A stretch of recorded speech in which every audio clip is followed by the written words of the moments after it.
Shri KT Ramarao గారు. Speaker sir, నేను నిజంగానే సిగ్గుపడుతున్నా సార్. ఎందుకంటే పంట బీమాకు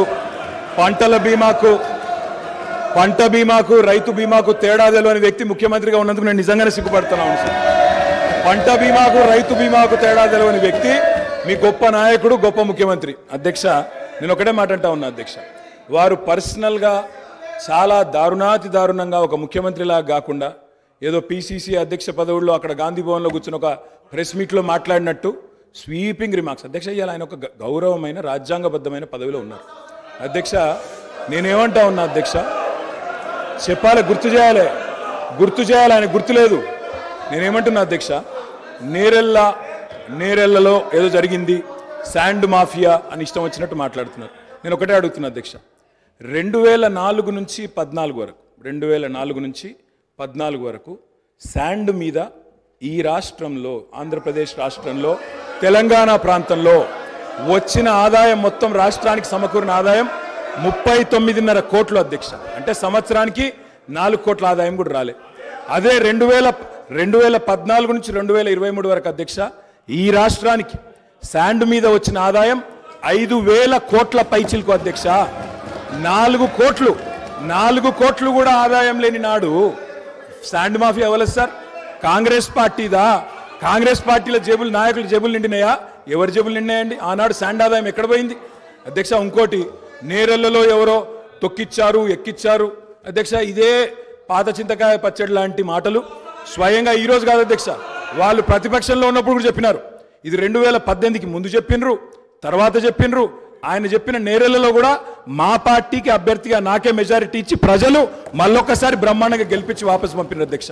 ఒక మాట అధ్యక్ష, నేరెళ్లలో ఏదైనా తప్పు జరిగింటే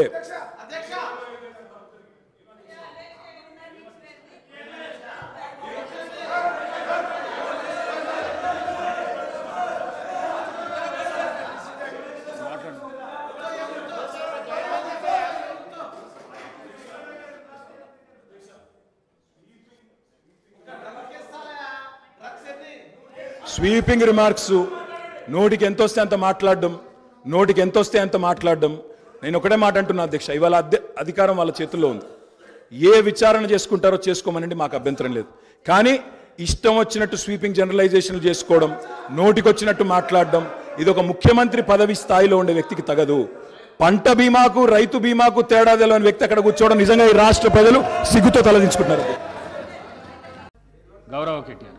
అధ్యక్ష, మా బట్టన్న కూడా ఇంత ఆవేశపడతాడు అనుకోలేదు అధ్యక్ష. ఎందుకంటే వారికి వాస్తవాలు తెలిసి కూడా ఇంత ఆవేశపడి అధ్యక్ష, గావు కేకలతో, పెడబొబ్బలతో, నోటికి గొంతు పెంచి అరిస్తే, గొంతు పెంచి దాడి చేస్తే, మందబలంతో శాసిస్తాననుకుంటే వాస్తవాలు కాకుండా పోవు సార్. పాలమూరులో గంజి కేంద్రాలు వాస్తవం, తెలంగాణలో నెత్తురు బారిన నేలలు వాస్తవం, నెర్రెలు బారిన నేలలు వాస్తవం, కరెంటీ అని మాట వాస్తవం, 14 లక్షల వలసలు వాస్తవం అధ్యక్ష. ఇవన్నీ కాంగ్రెస్ పాలనకు తార్కాణాలు అధ్యక్ష, నేను చెప్పడం లేదు అధ్యక్ష.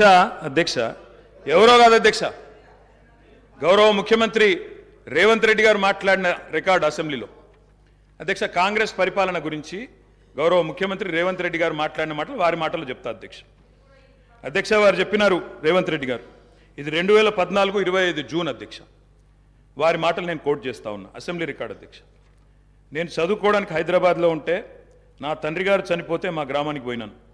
పద్ధతి ప్రకారం దాన సంస్కారాలు అయిన తర్వాత స్నానం చేసి ఇంటికి పోవాలి. ఎండాకాలం వస్తే ఏ బావిలో కూడా రోజుల తరబడి ఈత కొట్టినామో ఆ బావి ఎండిపోయింది. బోర్ దగ్గర పోయి స్నానం చేద్దాం అనుకుంటే కరెంట్ లేదు.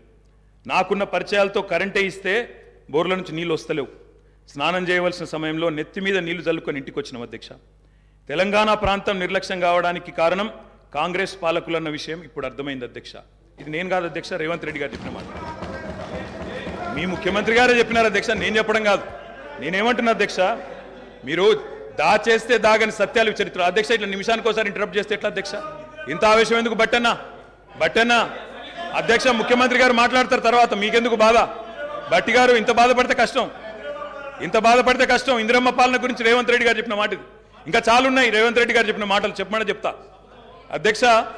This is not right sir అధ్యక్ష, you have to come to my rescue. This is not right అధ్యక్ష ఇదేం అధ్యక్ష అధ్యక్ష సీఎం గారు సమాధానం చెప్తారు అధ్యక్ష గౌరవ కేటీఆర్ గారు ఎన్నిసార్లు ఇస్తారు సార్ మరి మేము కూడా లెక్క చూడాలా డిప్యూటీ సీఎం 39 మందికి అధ్యక్ష మనం తెలంగాణ రాష్ట్ర శాసనసభలో మాట్లాడుతూ ఉన్నాం ఆనాటి ఉమ్మడి ఆంధ్రప్రదేశ్ శాసనసభ వ్యవహారాలు కాదు ఆనాటి ఉమ్మడి ఆంధ్రప్రదేశ్ శాసనసభ కాదు ఇది ప్రత్యేక తెలంగాణ రాష్ట్ర శాసనసభ ఈ శాసనసభ ఈ రాష్ట్రానికి సంబంధించి 2014 జూన్ 2 నుంచి మొదలైంది 2014 నుంచి ఈ రాష్ట్రంలో తీసుకున్న చర్యలు జరిగిన ఖర్చులు చేసిన అభివృద్ధి రాష్ట్ర ప్రజల ఆకాంక్షలు వాటి గురించి మనం మాట్లాడుకోవాలి గతం అంతా బాగాలేదనే కదా అందరు కలిసి కొట్లాడి ఏకగ్రీవంగా తీర్మానం చేసి తెలంగాణ రాష్ట్రం ఇంకా అది చూపించి నేను వాళ్ళతో పోటీ పడతా అంటే నువ్వు కూడా వాళ్ళతో పోటీ పడితే నువ్వు కూడా అట్టే పో మరి ఏడెందుకు తెలంగాణ రాష్ట్రం గురించి మాట్లాడండి సార్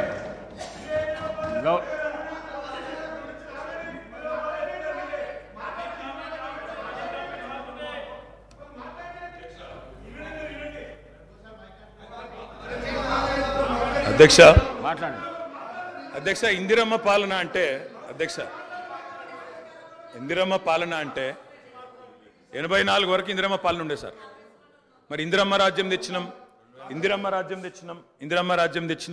పాలన తెచ్చినాం అంటే మరి ఇందిరమ్మ పాలన గుర్తు చేయాలి కదా సార్ ఇందిరమ్మ పాలనలో గంజి కేంద్రాలు ఉండేది గుర్తు చేయాలి ఇందిరమ్మ పాలనలో కరెంటు లేనిది గుర్తు చేయాలి ఇందిరమ్మ పాలనలో నిర్బంధాలు గుర్తు చేయాలి ఇందిరమ్మ పాలనలో నియంతృత్వం గుర్తు చేయాలి ఇందిరమ్మ పాలనలో ఎమర్జెన్సీ రోజులు గుర్తు చేయాలి ఇందిరమ్మ పాలనలో ఆర్టికల్ 365 ఎట్లా యూజ్ చేసి ప్రజాస్వామికంగా ఎన్నుకున్న ప్రభుత్వాలను రద్దు చేసినో గుర్తు చేయాలి ఇందిరమ్మ పాలనలో ఎట్లా ముల్కీ రూల్ను తుంగలో దొక్కినో గుర్తు చేయాలి ఇందిరమ్మ పాలనలో ఎట్లా రాష్ట్ర ప్రభుత్వాలను ఒక నియంతలాగా శాసించినో గుర్తు చేయాలి ఇందిరమ్మ పాలనలో ఎట్లా ఇంటింటికి తాగునీళ్ళు ఇవ్వలేని దుస్థితులను గుర్తు చేయాలి ఇందిరమ్మ పాలనలో ఎట్లా అయితే గరీబీ హటావో అని నినాదం ఇచ్చి మర్చిపోయినో గుర్తు చేయాలి రాజశేఖర రెడ్డి గారిని గుర్తు చేసుకున్నప్పుడు కిరణ్ కుమార్ రెడ్డి గారిని గుర్తు చేసుకున్నప్పుడు వారు తప్పకుండా మేము కూడా అన్ని చెప్పాలి కదా సార్ పోతిరెడ్డి పాడు పొక్కదవి నీళ్లు తీసుకుపోతుంటే హారతులు పట్టిన వాళ్ళ సంగతి చెప్పాలా హంద్రీనివాకు హారతులు పట్టిన వాళ్ళ సంగతి చెప్పాలా తెలంగాణకు అన్యాయం చేసిన ప్రతి ఒక్కరి సంగతి చెప్పాలా కేవలం సెలెక్టివ్గా తలుచుకుంటాం ఇందిరమ్మ పేరు అవసరం వచ్చినప్పుడు తలుచుకుంటాం లేకపోతే తలుచుకోమంటే ఎట్లుంటుంది అధ్యక్ష కాబట్టి తప్పకుండా చెప్పాలా చరిత్ర అనేది దాస్తే దాగేది కాదు అధ్యక్ష ప్రగతి భవన్కు పోయి అక్కడ కేసీఆర్ గారి పేరు మీద మట్టి పూయంగానే చరిత్ర మరుగున పడిపోదు అధ్యక్ష తప్పకుండా వాస్తవాలుగానే ఉంటాయి వాస్తవం ఏంది అంటే 50 ఏళ్ల గోస తర్వాత కలిసొచ్చే కాలానికి నడిసొచ్చే కొడుకు కేసీఆర్ తెలంగాణ తల్లిని దాస్య శృంఖలాలు తెంచిన కొడుకు కేసీఆర్ గారు అధ్యక్ష ఇవాళ వారు మాట్లాడినారు గవర్నర్ గారు మార్పు మొదలైంది నిర్బంధం పోయింది అన్నారు అవును అధ్యక్ష మార్పు మొదలైంది నిర్బంధం పోయింది ఎప్పుడు పోయింది అధ్యక్ష నిర్బంధం జూన్ 2, 2014 నాడు దాస్య శృంఖలాల నుంచి శ్రీశ్రీ గారు చెప్పినారు అధ్యక్ష బానిసకొక బానిస అని దరిద్రం ఏంటంటే అధ్యక్ష దరిద్రం ఏంటంటే గతంలో మనల్ని పీడించిన వాళ్ళు పోయినారు కానీ వాళ్ళ పేర్లు తెలుసుకునే వాళ్ళు ఇంకా అక్కడే ఉన్నారు అధ్యక్ష అది బానిసకొక బానిస అంటే కదా అధ్యక్ష ఇంకొక మాట చెప్పాలి అధ్యక్ష ఈరోజు గత 10 ఏళ్ళని మాట్లాడుతున్నాను చెప్తాం అధ్యక్ష విద్యుత్ సంస్థల గురించి చెప్తాను ఇంకా చాలా విషయాలు చెప్తాను మధ్యలో వారే ఇప్పుడు ఒక 15 నిమిషాలు డిస్టర్బ్ చేశారు మీకు లెక్క రాసుకోవాలి మీరు కూడా మేము 39 మంది ఉన్నాం వాళ్ళు 64 మంది ఉన్నారు మిడిసిపడుతున్నారు అధ్యక్ష ఎంత అధ్యక్ష తేడా 1.85% ఓటు మాత్రమే 1.85% అధ్యక్ష ఈ రకమైన మిడిసిపాటు మంచిది కాదు గౌరవ కేటీఆర్ గారు సబ్జెక్ట్ డీవియేషన్ కాకుండా నేనేం అవ్వలేదు సార్ ఆయన చెప్పిన దానికే చెప్తున్నా మిమ్మల్ని అక్కడ కూర్చోబెట్టారు అంటే చెప్తున్నా అధ్యక్ష మిడిసిపాటు వద్దని చెప్తున్నా సార్ అధ్యక్ష నీళ్లు నిధులు నియామకాలు ఇది మా ఉద్యమ నినాదం దాన్నే అధ్యక్ష వారు సమాధానం ఎట్లాగో చెప్తారు చెప్పండి సార్ సమాధానం ఎట్లాగో చెప్తారు leader of the house speaker sir కొంతమంది ఎన్ఆర్ఐస్కి ప్రజాస్వామిక స్ఫూర్తి అర్థము అవగాహన కాదు మనం ప్రయత్నం చేసినా కూడా వారు తెలుసుకునే ప్రయత్నం చేయరు ప్రజాస్వామ్యంలో 49కి 0 వాల్యూ ఉంటుంది 51కి 100% వాల్యూ ఉంటుంది ఎందుకంటే 51% ఓట్లు 51% నెంబర్ ఉన్న వాళ్ళు ప్రభుత్వాన్ని ఏర్పాటు చేస్తారు 49% ఉన్నవాళ్ళు ప్రతిపక్షంగా కూర్చొని ప్రభుత్వం తీసుకునే పరిపాలనలో నిర్ణయాలను శాసనాలను సహేతుకంగా విశ్లేషించి సలహాలు సూచనలు ఇస్తారు.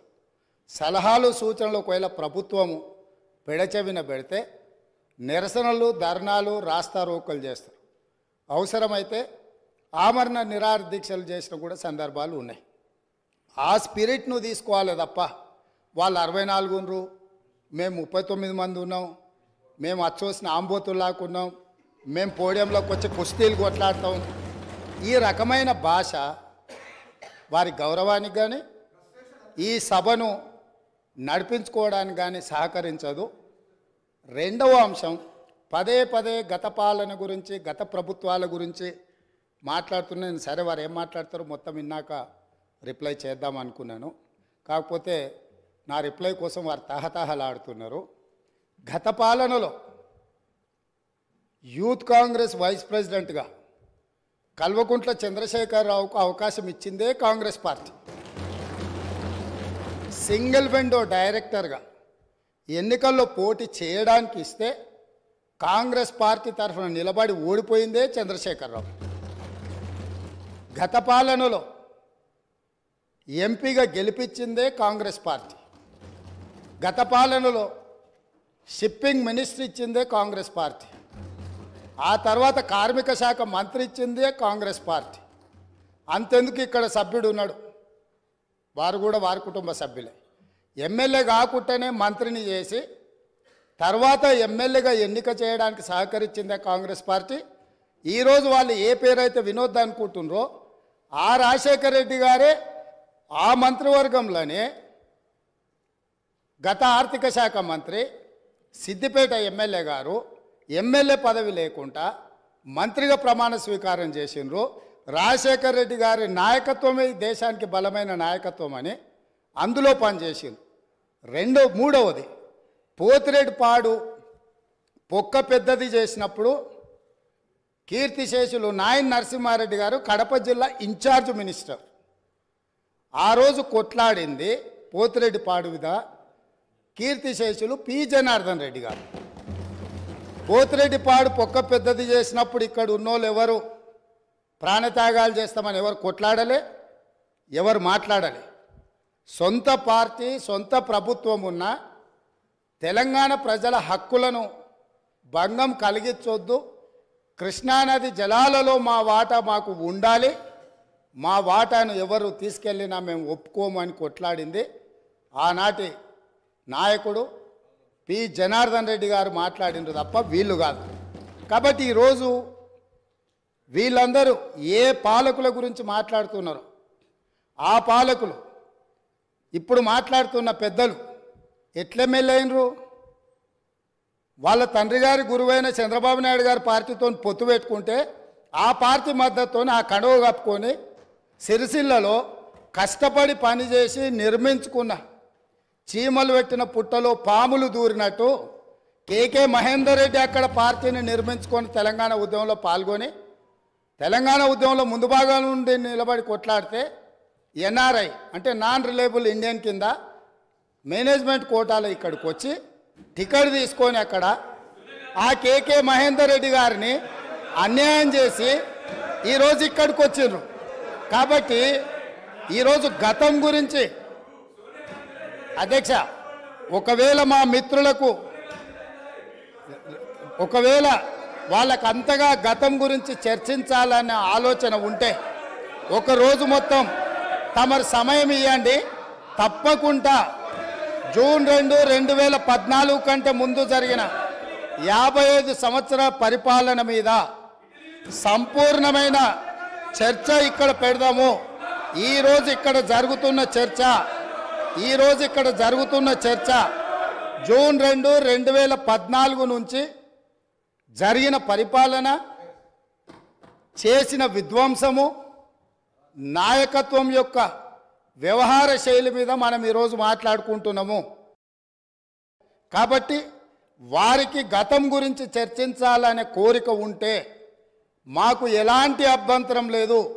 గతంలో జరిగిన పరిపాలనలో ఇక్కడున్న వాళ్ళకి చాలామందికి పాత్ర లేకపోవచ్చు, కానీ అక్కడున్న వాళ్ళకు చాలామందికి పాత్ర ఉంది. ప్రత్యక్షంగా మంత్రులు చేసిండ్రు. అక్కడున్న నాగేందర్ గారు, ఆ పక్కనున్న శ్రీనివాస్ యాదవ్ గారు, ఆ పక్కనున్న హరీష్ రావు గారు, అక్కడున్న కడియం శ్రీహరి గారు, ఆ పక్కనున్న పోచారం శ్రీనివాసరెడ్డి గారు, ఆ పక్కనున్న గంగుల కమలాకర్ గారు, అన్ని పేర్లు మొత్తం అన్ని లిస్టు చదువుతా. వీళ్ళందరూ కూడా ఈరోజు వారు ఏదైతే పాపాలు జరిగినాయి అంటుండ్రో ఆ పాపాలలో సంపూర్ణమైన భాగస్వామ్యం వాళ్ళదే ఉన్నది. వరంగల్ ప్రాంతంలో జరిగిన ఎన్కౌంటర్లకు ఎవరి కారణమని చర్చ ఉంది అధ్యక్ష? ఈరోజు వారే మాట్లాడుతున్నారు. ఏమని గవర్నర్ ప్రసంగంలో మొత్తం కాంగ్రెస్ పార్టీ మేనిఫెస్టోనే పొందుపరిచిండ్రని చాలా సీనియర్గా పనిచేసిండ్రు మంత్రులుగా. గవర్నర్ గారి ప్రసంగము పార్టీ యొక్క ఎన్నికల మేనిఫెస్టోను మంత్రివర్గంలో చర్చించి మా ప్రభుత్వం యొక్క భవిష్యత్ కార్యాచరణను మంత్రివర్గం ఆమోదం చేసిన తర్వాతనే గవర్నర్ గారు ప్రసంగిస్తారు. పరిపాలనలో అనుభవం ఉన్న వాళ్ళు, గతంలో ఈ రకమైన నిర్ణయాలు చేసిన వాళ్ళు కూడా ప్రజల్ని తప్పుదోవ పట్టించడానికో లేకపోతే వాళ్ళ యజమానులను సంతోషపెట్టడానికో ఎందుకు మాట్లాడుతున్నారో నాకైతే తెలియదు. నేను సభ్యుడికి సూచన చేస్తున్నా. నేను చాలా విషయాలు ప్రస్తావించిన, తప్పకుండా సావధానంగా 5 సంవత్సరాలు సమయం ఉంది. సంపూర్ణంగా ఎక్స్రే తీసినట్టుగా ఎక్కడెక్కడ ఏమేమి ఉన్నాయో అన్నిటిని వివరిస్తాం. మా ఆర్థిక మంత్రి గారు, డిప్యూటీ సీఎం గారు జరిగిన విధ్వంసం ఏంది, ఆర్థిక నేరం ఏంది, అన్ని విషయాలు ఈ సభలోనే తమరి అనుమతి తీసుకొని చర్చకు పెట్టి వాటన్నిటిని విశ్లేషిద్దాం. మేము సిద్ధంగా ఉన్నాం. సంవయనం పాటించి ఈరోజు గవర్నర్ గారి ప్రసంగానికి సంబంధించిన మీకు మనసు ఉంటే, తెలంగాణను అభివృద్ధి చేసుకోవాలన్న ఆలోచన ఉంటే అభినందిస్తూ మీరు ముందుకు రండి. లేదు మేము ఇట్లనే ఉంటామంటే పిల్లి శాపనార్థాలకు ఉట్లు తెగిపడవు. ఈ శాపనార్థాలు పెడుతూనే ఉంటారు జీవితకాలం. కాబట్టి దయచేసి ప్రతిపక్షానికి నేను సూచన చేస్తున్నా, మేము పాలకపక్షంగా మా విజన్ డాక్యుమెంట్ని సభలో పెడుతున్నాం. మీరు సలహాలు సూచనలు ఇవ్వండి. సహేతుకమైన సలహాలు సూచనలకు ఎప్పుడు మేము సిద్ధంగా ఉన్నాము.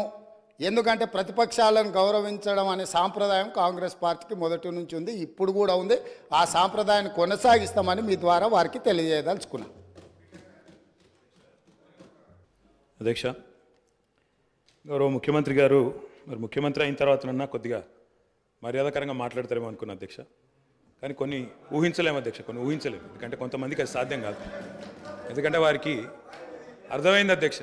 ఎందుకంటే తెలంగాణ తెచ్చిన నాయకుడిని పట్టుకొని కల్వకుంట్ల చంద్రశేఖర్ రావు అని ఏకవచనంతో మాట్లాడతారు.